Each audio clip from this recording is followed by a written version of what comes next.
you all for coming out to join us and for joining us online as well on this wonderful Wednesday evening. I'd like to take a moment and introduce to you esteemed colleagues, friends, the panel. Dana P. Moore, who is the Baltimore City Chief Equity Officer, the first ever Chief Equity Officer in Baltimore, and the Director of the Office of Equity and Civil Rights. And Chrissy Thornton, who is the President and CEO of Associated Black Charities.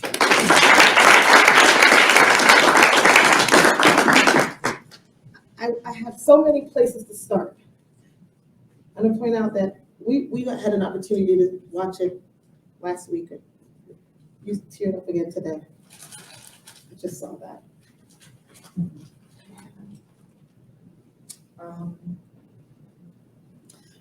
It's the mother power. It's having a mother who was on public assistance, who made sure that we got everything that we needed, who fought. My father was in the military. He was gone a lot of times just didn't know where he was. He was a wonderful father, but he was gone.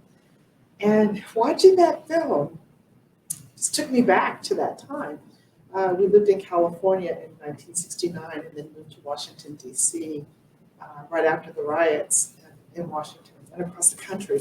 And just thinking of the fight, how hard she fought to keep us all together. There were 4 of us.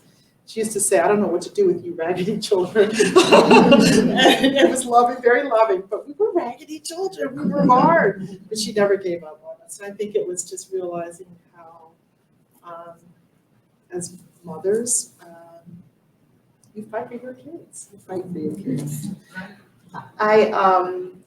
I was struck. We've had a number of conversations as we move into the 21st century about the power of civil rights and the stories that we know about civil rights.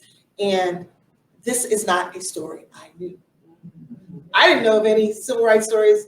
I didn't know of many. I knew of Watts, for example. But did you really know of any in Las Vegas, though?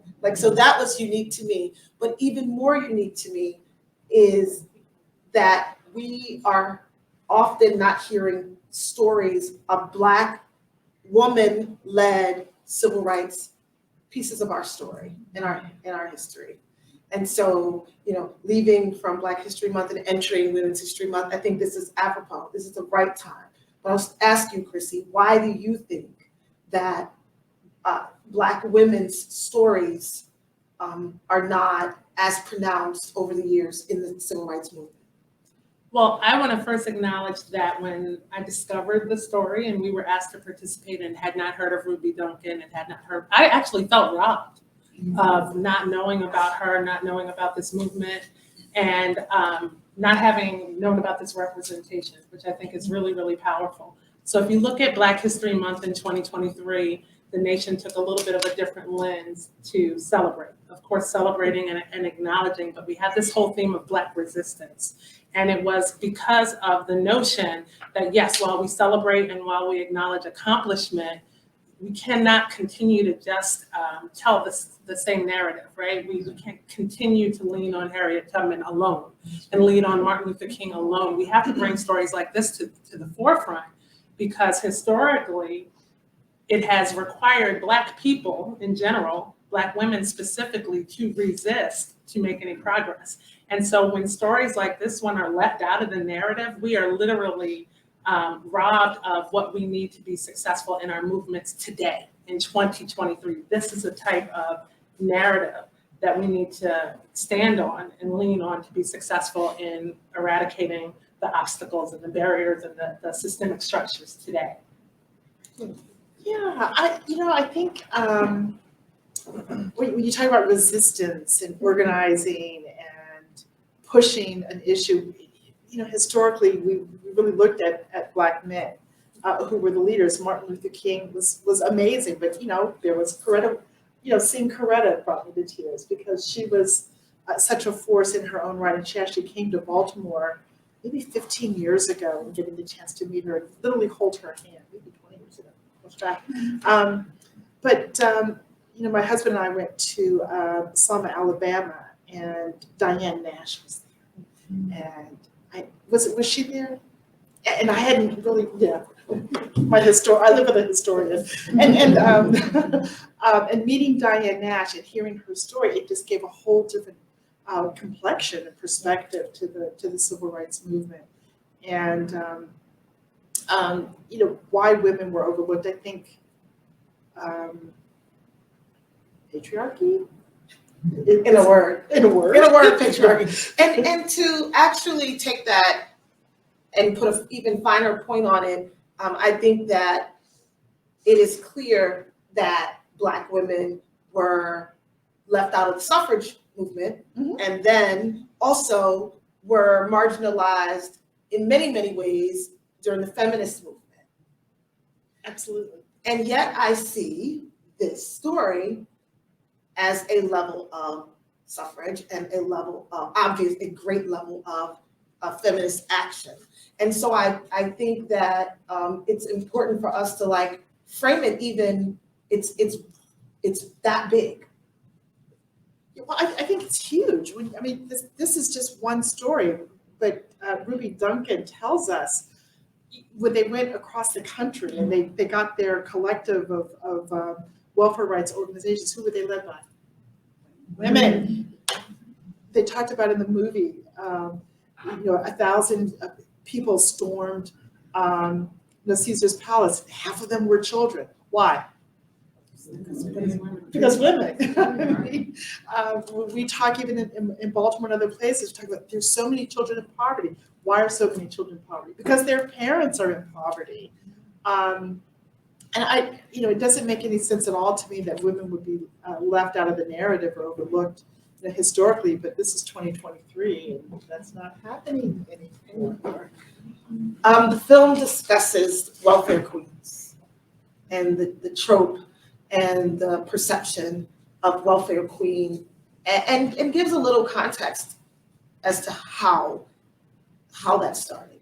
But specifically, can you talk a little bit about the misperception of Black woman as welfare queen, despite the statistics that prove otherwise? Right. So we saw in the movie, in the film, even at the highest levels of leadership, Black people and Black communities being referred to as bastards and being referred to as lazy and not wanting to work and being willing to work. And I think all communities have people who don't want to work and who are lazy, but I think the stereotypical view of the Black community, Black women in particular, as being there to be child bearers and to not want to work and to be lazy is a trope that has persisted for a long time.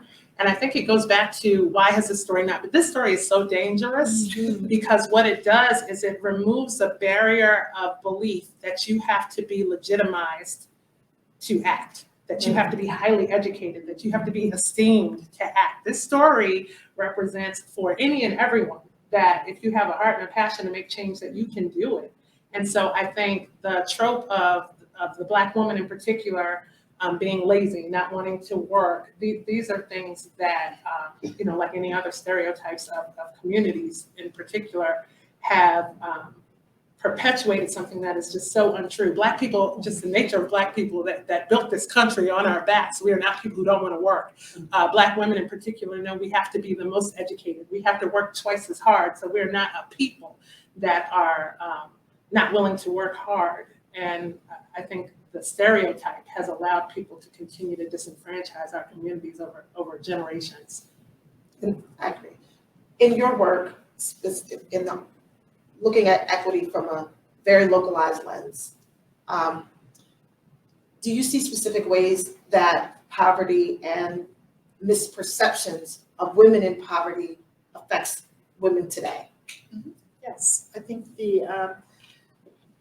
it's really easy to marginalize, and it's really easy to overlook those that are quiet.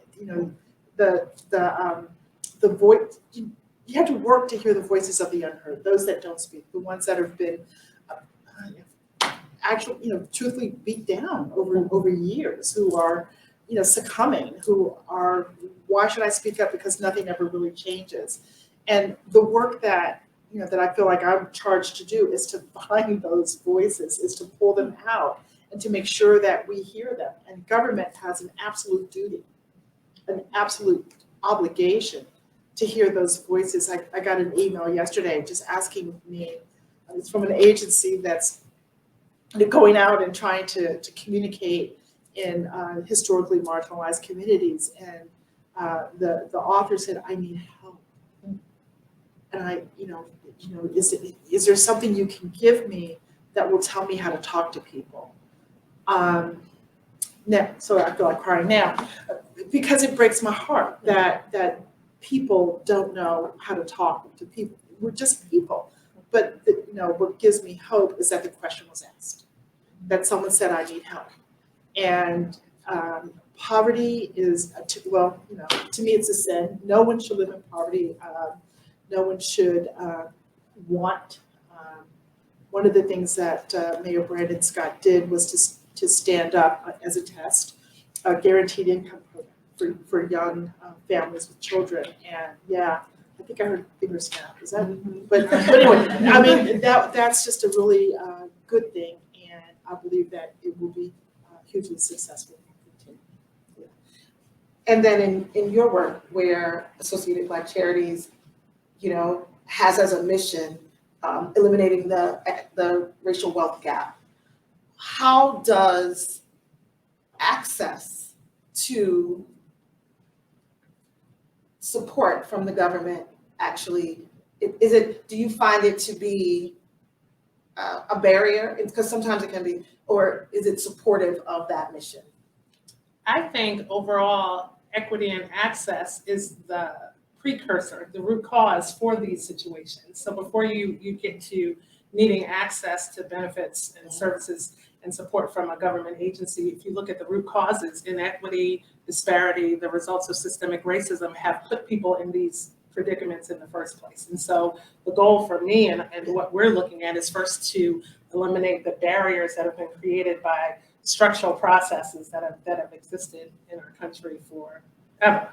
I don't see public assistance or support when used the right way as a barrier, because we have communities that are still in poverty, that still don't have access, that still don't have housing equity, that still don't have health equity and access, that still don't have transportation and transit access, and all of these things exist. And so when you impoverish whole communities, then there has to be a recovery response to those actions, and that's what you see when people need support and need hands up. And so I think access is essential because of the systemic disparities that have been. It's so interesting, like my PR brain goes off sometimes, and I thought about something that they were saying in the film, and I was like, the problem is that we had a bad PR rep, like welfare had a bad PR rep because they talked about subsidies for, say, farmers. That's welfare, right? But it is seen so differently than actual aid for families with dependent children, because they put the face of Black women on it. Mm-hmm. And that struck me, that we've allowed, different forms of government assistance and welfare to be seen in a different light.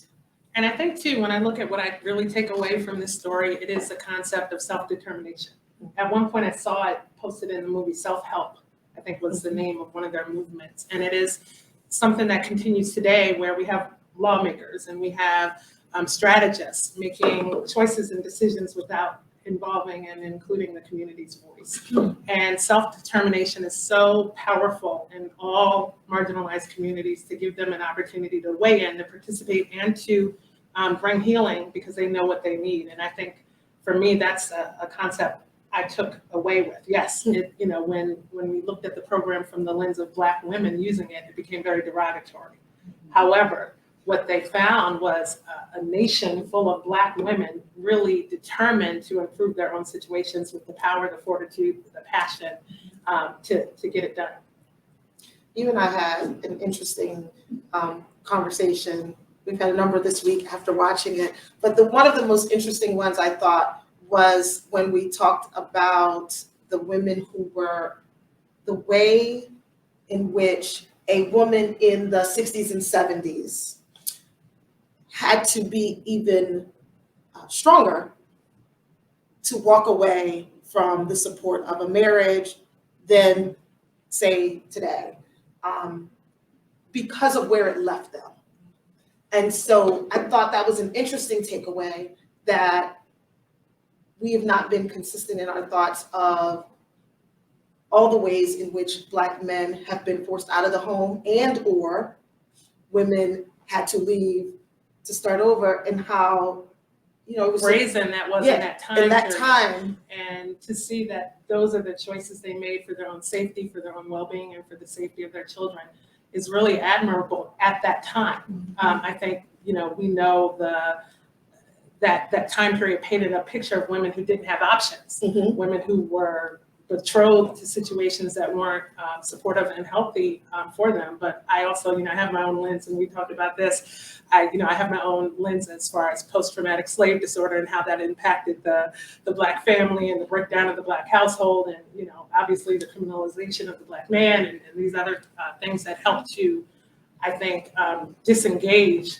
Black men from Black families. But I think that these women at a time like that were so brave to lose stability for the sake of their safety and well-being. Dana, does poverty affect men and women differently? Looking at the film, you would absolutely say yes. And I think by and large, the main reason is because the children are with the women.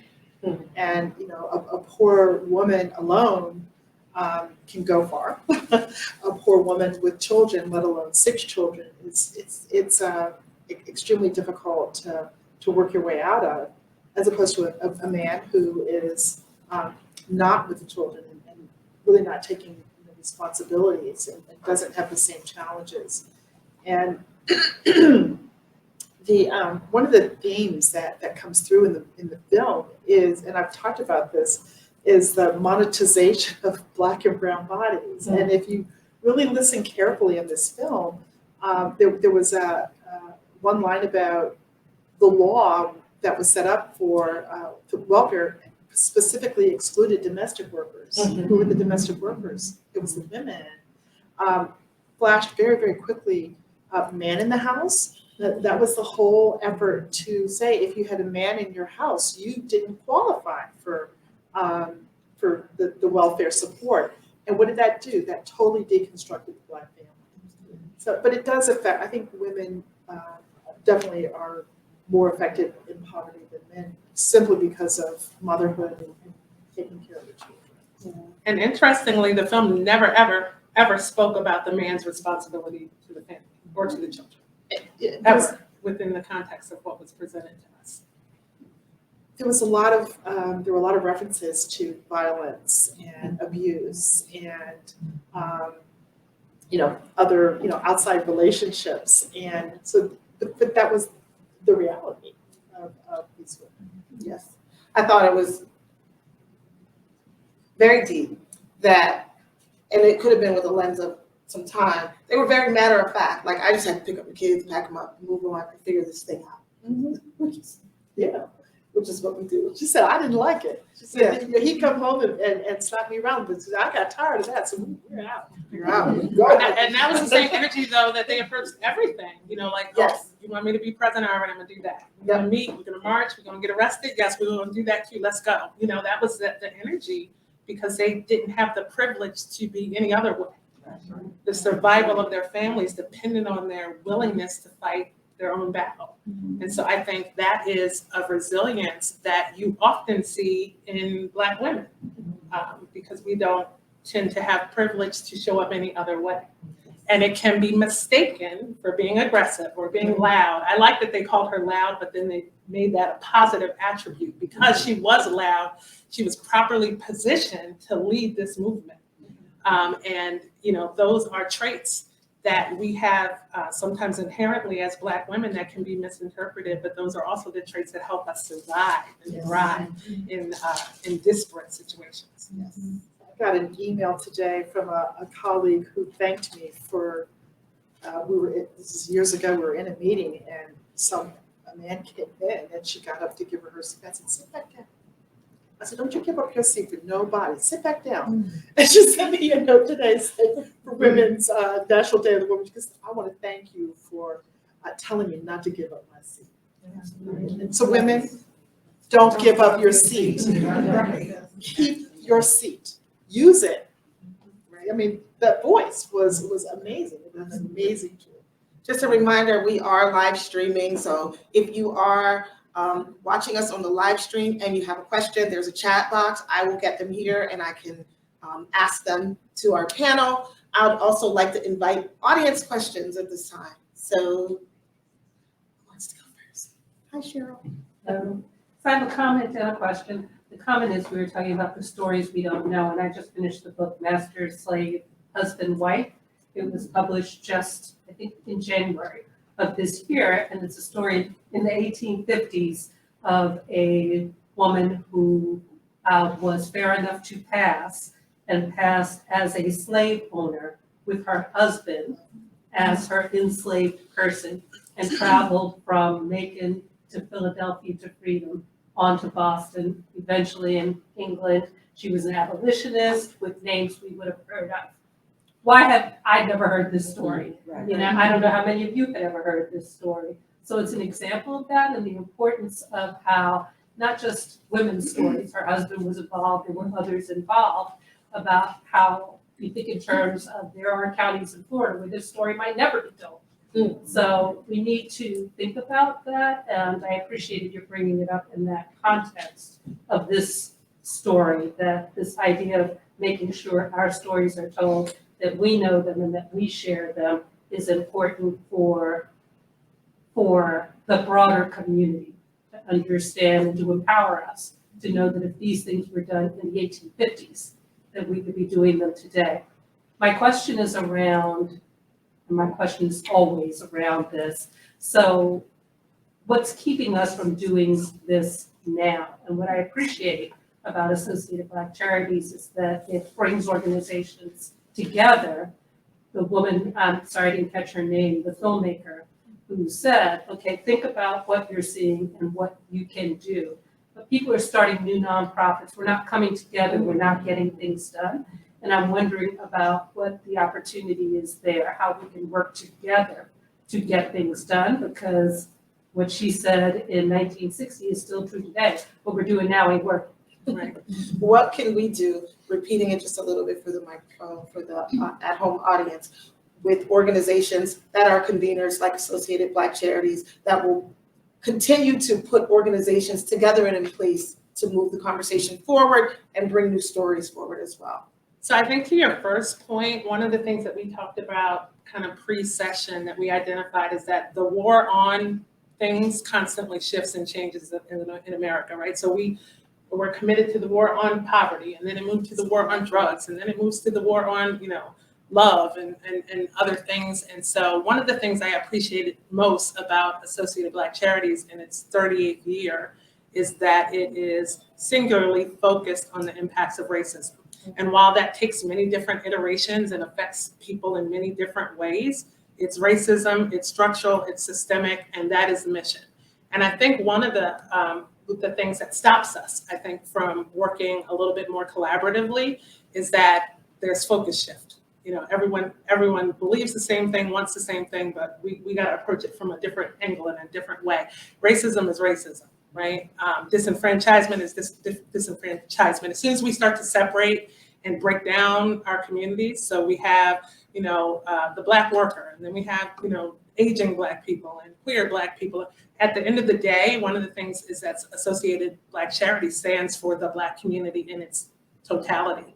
And I think that is responsible for some of the longevity of the organization, and also what positions us really well to be a convener of these other organizations to bring together some of the work. Thank you for that question. Anybody else? Yes. Hi, my name is Sarita Spencer. Happy International Women's Day. Thank you. My dear friend is April Ryan, and I'm texting her now, asking her, had she ever heard of this movie, this activist? And if not, I have a whole lot of talking to her tonight about spreading the word. She is a dynamic White House correspondent now. She's with the Griot. So how can we as individuals share the story as well? Are we able to download video? How Two can we things. do it on social Tell media? April Robinson, hey girl. Okay. And then I think that Maryland Public Health, number one, our discussion will be recorded and be able to be played back now, share it out. And on March 20th is will be the national debut of Storming Caesar's Palace on PBS here on NPT. Thank you. And so we can share it out over and over multiple times. I cannot wait for just to share it in my circle. Yes. So just tell Robyn Dana said hi. Okay. Yeah, tell April that Dana said hi. Yes. She wrote a book. She's written a book and she's on tour. It's titled "A Black Woman Will Save Us." Right, save the world. Yeah, Yes. and it's really, really powerful. It really talks about the role of Black women in American society and how I think it really kind of started with what happened in Georgia, where Black women, coalesced and changed, the election outcomes. But I think that there's nothing really that stops us from working together. We certainly we need a convener. We need a convener who's willing to take it on. Associated Black Charities. I really think you're the one, and have been for a long time.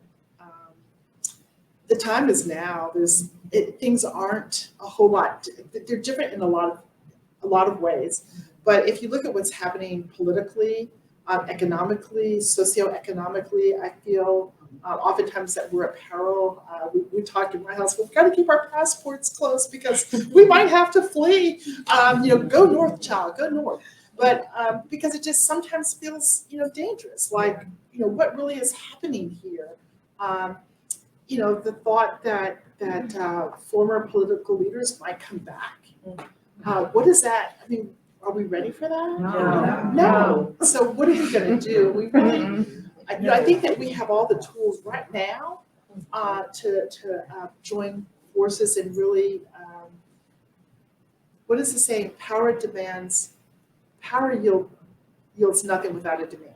And you have to think about what it is that we want, what we need to make society better for our children. My husband and I have 4 grandchildren. What are we going to do to make this world better? And we've got to stop asking these questions and actually do things to make it happen. Yes. I wonder what became of the welfare rights organization that we had here in Baltimore. I don't know if you all remember, but there was a fellow named Bobby Cheeks and Andy Chambers who ran welfare rights in Baltimore. That organization's kind of disappeared. It was the ministers who started Associated Black Charities. Names like Marion Basham and Vernon and Harold Dobson and Wendell Phillips.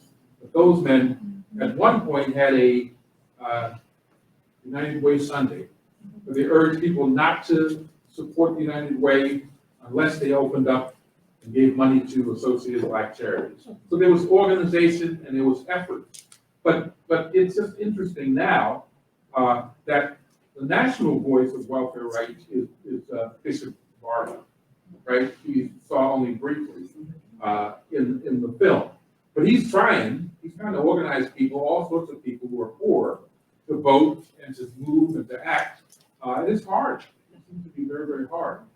We have a million ways to screw poor people. And it happens all the time, whether it's in housing, transportation, food, healthcare, wherever it is, you name something, and poor folks are getting screwed. And most of us have become middle class, working class to middle class, and we don't think about it. And we don't look back, although we've always, as a people, understood that it was our responsibility when we got to a certain place to turn around and bring some other folks with us. Yeah. But we haven't done that for poor people. And I think we need to do it. I don't know, I'm old now, I used to be out there in the streets and I used to move people for different housing needs and all kinds of stuff, but we got to start training our young people to do this. Absolutely. I 100% agree with that. And I will say it's interesting, so my husband and I, we are employers in Maryland, and the barrier is not employing folk. It is all the other things that prevent them from being successful in sustaining employment and have them wind up back in poverty. It is definitely transportation and childcare. Those are the two biggest things that I work directly with Baltimore City on right now because of ARPA, for example, they have LIFT credits. But transportation equity is huge. You can't get to work. I have employees right now who spend almost 50% of their pay on trying to get back and forth to work, which is unsustainable. It's not sustainable. It's also, it's structural racism. Yes. Right? It is structural racism. That is absolutely structural. And you know, we're in Maryland, it's planned. You know, there's a reason that Owings Mills Mall doesn't exist anymore. It's because they wouldn't allow the subway that goes from Baltimore City, it stopped short of Owings Mills Mall. Right. Why? Even to go from Baltimore to Annapolis. Why is there not a link? So I will tell you, I had the opportunity to spend the day in Annapolis because it was business day in the legislature, and we know they're in session. And it does seem like now is probably the most promising time for transit equity in the state of Maryland because of the alignment with the federal government and our new governor who is committed to not leaving people behind. And so now's the time to write in. Now's the time to call your representatives and to show your support for some of the bills that are on the table. I mean, in Baltimore, we must have that Red Line project revitalized, rethought out. It is a huge equity issue. There are job centers, employment hubs in Maryland. If you look at the Amazon facility in Southeast Baltimore, if you look at Arundel Mills, Fort Meade, and the airport, and not having access via transportation to those places cuts off, the ability to build a workforce ecosystem. So it's a huge issue.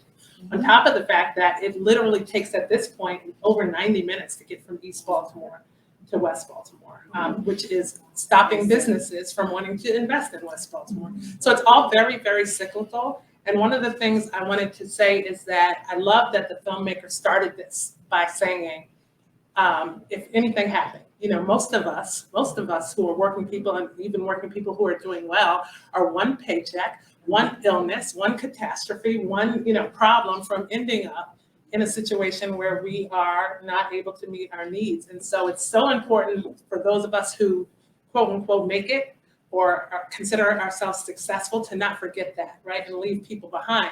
Maryland right now has an 8-to-1 racial wealth gap. Not because some people work 8 times harder than others. Nationally, the racial wealth gap is 10-to-1. On that trajectory, without change, it would take people of color 95 years to even have a consideration of catching up. With our advocacy for more equity, that gets reduced to about 25 years.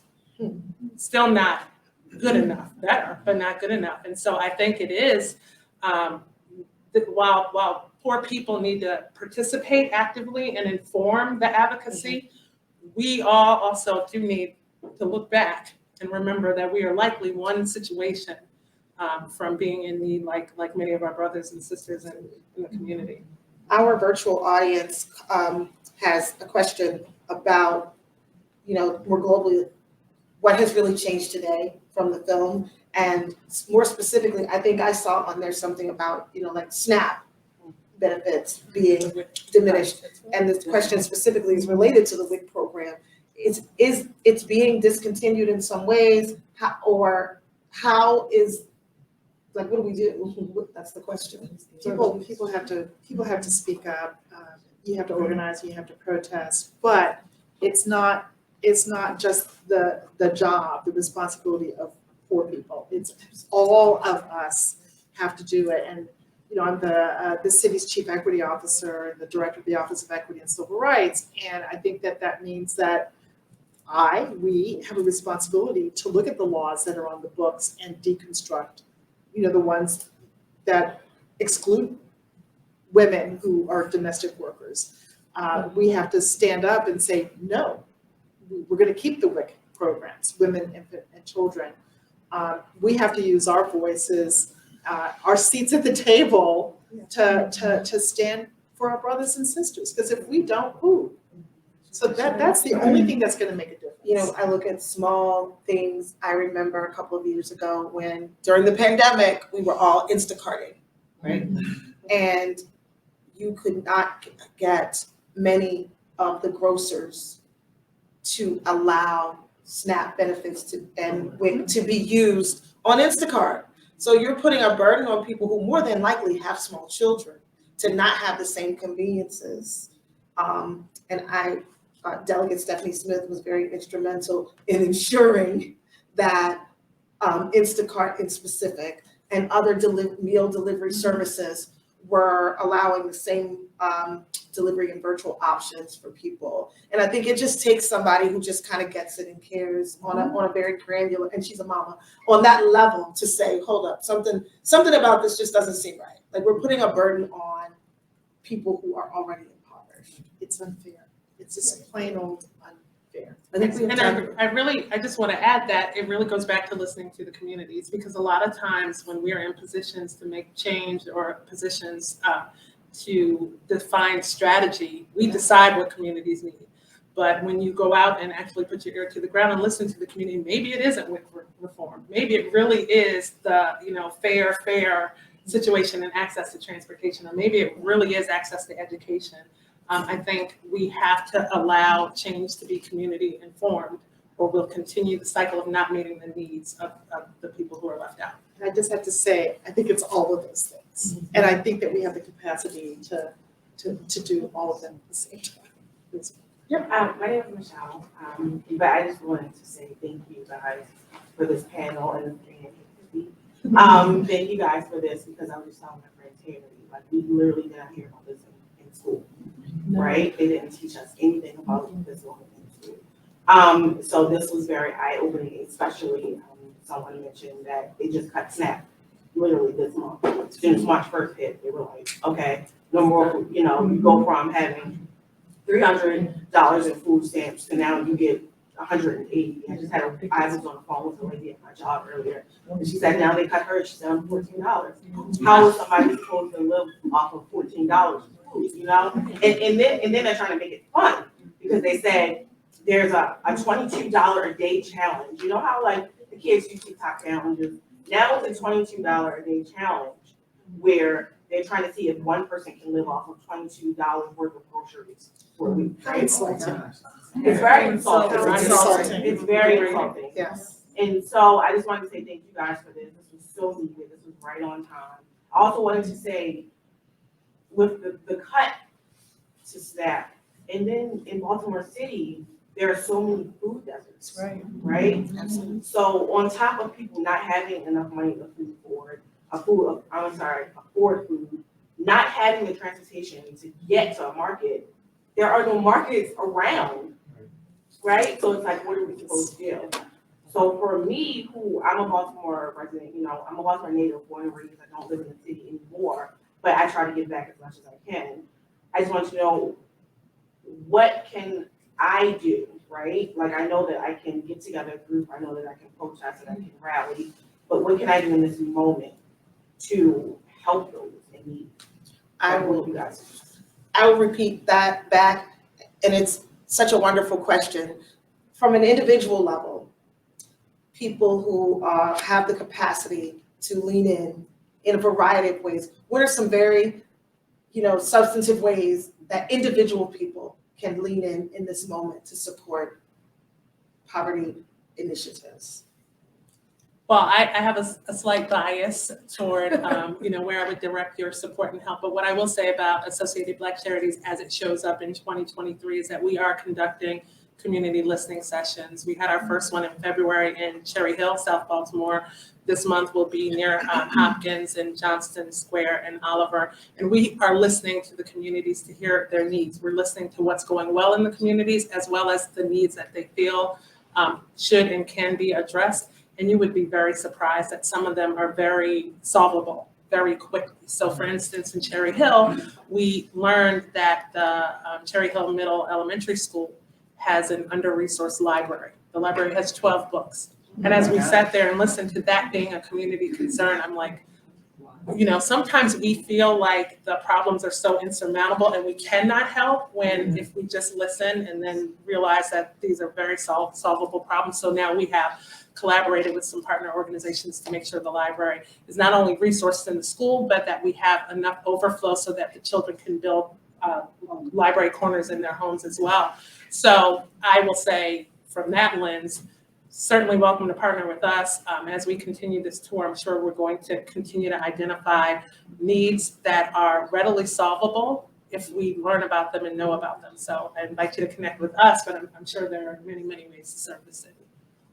It depends on what you want to do. There's always opportunities just to be present, to volunteer. I would say starting with the Mayor's Office of Homeless Services is very much open and welcoming. It's right in my building, so I would actually see you. The Mayor's Office of Employment Development is another opportunity to actually be present and to volunteer and to help. Anyone, yeah, the children, the Mayor's Office of Children and Family Success. There's a lot of opportunity. We haven't talked about the Squeegee Collaborative, but lots of opportunities there. Any one of you who's an employer, if you would consider hiring 1 or 2 or 3 or 4 Baltimore City students this summer, you will change not just their life, but your life. Yes, a question. Oh, I'm sorry, I missed one up here. You know, I was sitting here taking it all in, and I'm so thankful to be here and to witness a bit of history that has been denied and surfacing like so many other stories. And I value this moment for this Women's Day, Women's Month, because I think about women now and how when you think through the lens of women and degrees of expressing feminine energy. So we do. We have, and Dana was talking about, you know, claim your seat, don't let your seat go. Well, a lot of women, and I'm going to say we have trans, we have, you know, full figure, however you want to call that. We have gay, we have lesbian, we have all kinds of women. And being associated with Dress for Success now as a board member for 20 years, what I have noticed recently is that, and we just came back from this conference, you have all kinds of women who walk through our doors who need wardrobing to re-enter the workforce. Not just, you know, your classic woman. Now, everyone is asserting their space. Everyone is claiming their space when it comes to women. And to be inspired by somebody like Ruby Duncan, who was a force, and to see that there's a seismic shift occurring right now with all different categories of women says that without a doubt, evolution and progress is imminent. And we're part of it and we're watching it. So I just wanted to share that thought because I think that a lot of people, we need to think differently about humanity and women. Thank you. I didn't say my name. Caprice, my name is Caprice Ann Jackson Garrett. I love to, and one of the things we talked about was that the powers that be couldn't see these women as anything more than welfare mothers. But come to find out, their transferable skills in budgeting and money management and caring and childcare and all these other things made room for them. And so I think that is also during Women's History Month a message to us that you don't have to be a certain type, size, look, you know, have a certain amount of education to act. And I think that the lie that's told to us is that you have to be qualified a certain way to make a difference. And I think that's why this story and others like it are so very, very dangerous. Right. Outside the box. Outside the box. I guess I know there's a question, but don't let anyone tell you who you are. You tell them who you are. That's right. Don't let anyone put a label on you. And that's what was so empowering about Ruby. And it started in a sewing collective. And I just love the rising up. And Yeah, I just want to mention that for those that are interested in food security and go to church, there's a Black Food Security Network that started during the Black Church Food Security Network. Black It Charities. started during the pandemic, and it works with Black farmers. So, they can bring food and farmers market to church communities to help connect communities with Black churches. So that is another resource that I think is. That's Reverend Heber Brown, Heber right? Brown, Yes, it is. yeah. Wonderful. Wonderful. Yes, we're gonna wrap up right after your last question. Okay, no, it's not really another inspiration. But I'm thinking, citywide, to have like, a meatless day, Baltimore Meatless Day, or Baltimore, like we have, the festival for vegans, that's grown in popularity by leaps and bounds over the last 5 or 6 years. Why can't we designate that so we can increase that public awareness, come up with different menus? Because you really can, if you think about other cultures, cultures in Asia, cultures in Africa, cultures in Latin America, they do have $3 meals, rice and cabbage and some sort of protein that's diced up, and it's packaging it and letting people see different ways that they can eat healthy and monetarily reasonable. Thank you. One quick suggestion. There was a mention that the mayor has started a guaranteed annual income program. And it's fairly small. It's 200 families and it's for 2 years. I think we ought to be encourage everybody to write to him or call and encourage him to expand it, to get more money and to expand it. I think part of the problem is that we need a serious redistribution of income and wealth in Baltimore and other Yes. cities. And I think that needs to happen. Some big things need to happen to fix what we're seeing now in this city and around the country. Maybe Big things. help close that 25 years down to 20 and Down just to- try to get it closer. I just want to thank everybody. I know, I just want to add one little thing Yes. for Maryland Public Television and PBS. This film is available to contract with them to host your own screening. I saw that on the website. And so as you want to share the story and expand the message, it's an opportunity to invest in screening it broadly in different, community groups. And it's, I'm looking at our Mama's, Jack and Jill Mama's Yes. Foundation chair back Yes. here, National Foundation president. And so great opportunity to get the story out and to work with Which is the PBS. largest African-American mothers organization in the country. So that would be amazing. And thank you for coming here. Thank you, everybody, for coming. I appreciate you. Thank you, Chrissy Thornton. Thank you, Dana P. Moore. Thank you, everybody, for being here. Thank you to Maryland Public Television for not just seeing the value on International Women's Day and in Women's History Month to share a civil rights story and to actually bring us a new, fresh story to give us a different perspective. Thank you, everybody. Have a great day.